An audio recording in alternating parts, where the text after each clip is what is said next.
Samantala, National Commission for Culture and the Arts nagsagawa ng school caravan sa Lake Cebu para sa Filipino Values Month. Mga batang Tiboli naaliw sa kwento ni General Tuna na nakaranas sa mga ipinagmamalaking katangian ng mga Pilipino. Ang sentro ng balita mula kay Danny Dugiles ng PIA SOC Sergeant.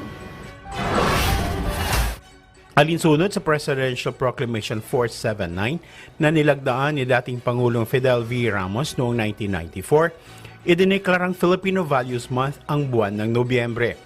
Kaya naman ngayong taon, ang National Commission for Culture and the Arts at Bayan ng Lake Cebu sa South Cotabato ay nagbukas ng Mindanao leg ng Guno Pinoy Filipino Values Month. Tapok sa selebrasyon ang school caravan na layong ipaliwanag sa publiko, partikular sa mga kabataan ang 20 Filipino values sa pamamagitan ng nakakatuwang presentasyon, pagkukwento, mga laro at iba pang pamamaraan. Ang NCCA has always been in the forefront of pursuing and initiating this kind of program, the Values Formation Program, because we aim to strengthen the fabrics of our society, because values is the core foundation not only of our lives as Filipino people, but at the same time, it is a core foundation and one of the basic rights of every Filipino.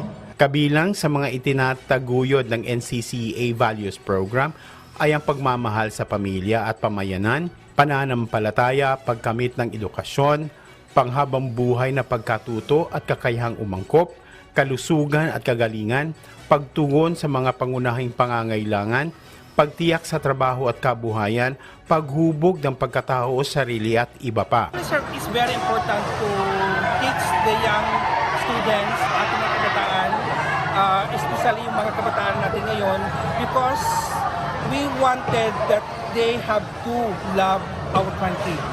At the same time, kailangan itutuloy nila kung ano yung tamang kaugalian noon na magagamit nila sa ngayong panahon.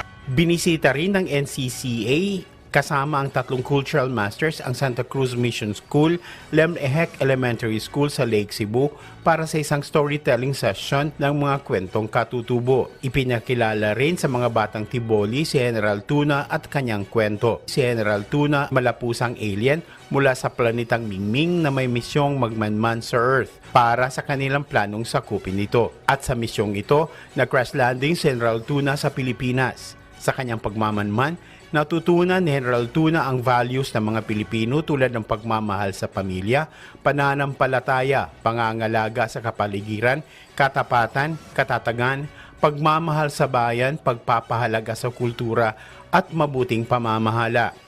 Danny Dugilas ng PIA SOC Sergeant para sa Bayan.